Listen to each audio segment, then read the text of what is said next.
naman po yun, sa simula pa lang naman. So, in-accept ko naman yun na pinapakita ko sa kanya na pag nagkukwento siya about dun sa girl. Sige, tuloy mo.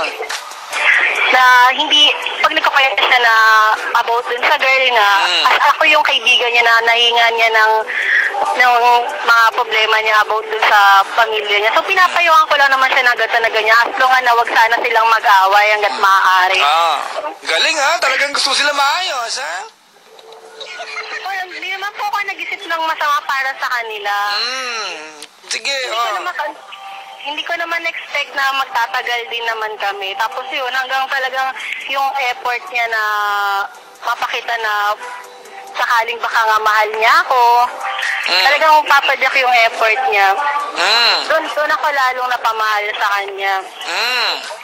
Tapos yun, nung nakagraduate na ako, sabi niya, pag-usapan nga daw namin pag nakagraduate na ako, so pwede na kami mag-anak. Nung graduation day namin, hindi ko naman sa kanya inopen. Ang nangyari lang, nung May, nalaman ko na buntis na pala yung asawa niya. So, hindi naman malaking buntis po yung asawa niya. So, may issue ka ba doon? Sabi niya po kasi malabo na daw sila ring magka-baby nung asawa niya. Hindi ka lang pala manantanga ka rin pala. Sige, alam ko naman, Papa Jack.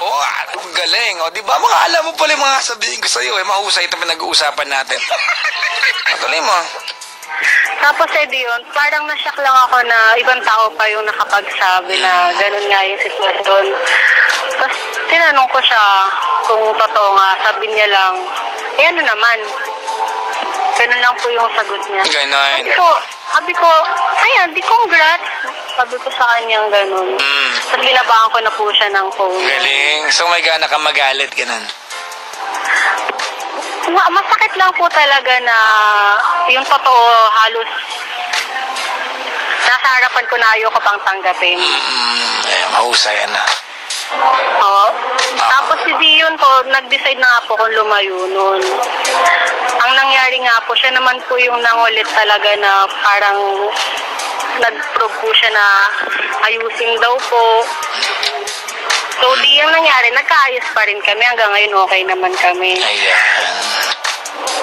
Yun po. Tapos, ang talagang sobrang nag-worry ako na pag lumabas na po yung bata. Kasi sobrang bait niya po talaga ngayon sa akin. Kasi hindi naman po kami madalas makita talaga yung sabing tulad po nung iba na everyday nakikita. Siya lang po, tatawag lang po siya, minsan once a day lang. Tapos itong mga nakaraang buwan, halos 2 beses, 3, nangangamusta siya.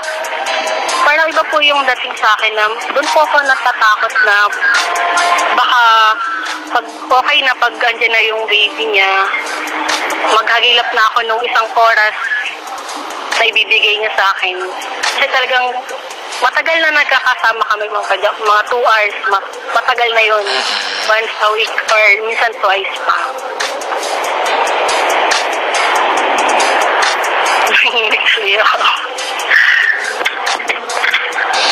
Tapos ka na ba?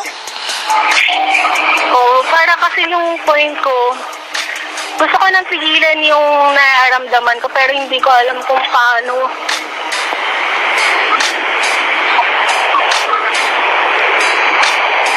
Kasi po ang hirap nung yung araw-araw ka nag-aalala kung anong mangyayari sa kanya. Tapos, in end of the day, wala kang ma-receive na tawag or kahit anong balita na galing sa kanya. Galing. Umiiyak ka ba? Ako po, naiiyak ako. Hindi ka paglulupasay. Gusto ko na magwala. Kapal na mukha mo, no?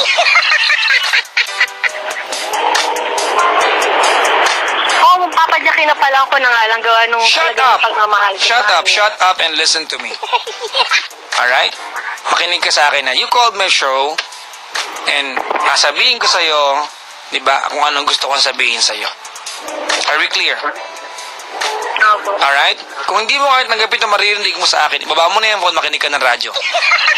Because this will really hurt you. Okay?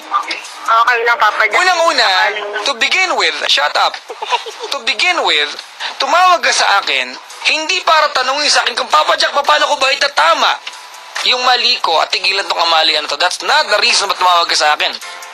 Tumawag ka sa akin para magtanong at magsumbong sa akin na Papa Jack, di ba? Bakit hindi niya sinabi sa akin na buntis yung asawa niya sa ibang tao ko pa malalaman? Di ba?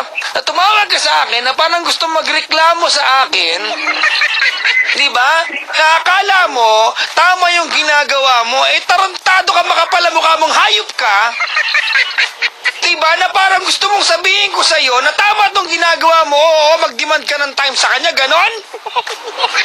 Hindi mo iniisip may asawa yung tao? At masama ang loob mo na magkakaanak sila? May karapatan ka ba malaman niyo? May karapatan ba siyang sabihin? Di ba obligasyon ba niya sabihin sa'yo yan? Di ba? Papa Jack, meron. Wala ka karapatan, tanga! Nanginginig naman ko sa'yo, di ba? Na hindi ko alam, konti na lang nag-level up ka na pala, hindi ka tanga, bobo ka na! And oh my God! You are looking forward to a lifetime of being kabit. Tama ba ako? Gusto mo maging kabit forever? Hindi po. Hindi mo ba naiisip kung ano nararamdaman ng babae ngayon? Alam ko, Papa Jack. Alam mo, babae ka rin, di ba? Opo. Alam mo, princess, kung bakit may mga lalaking manyak? Dahil may babaeng kagaya mong hayop at malandi, makapal ang muka.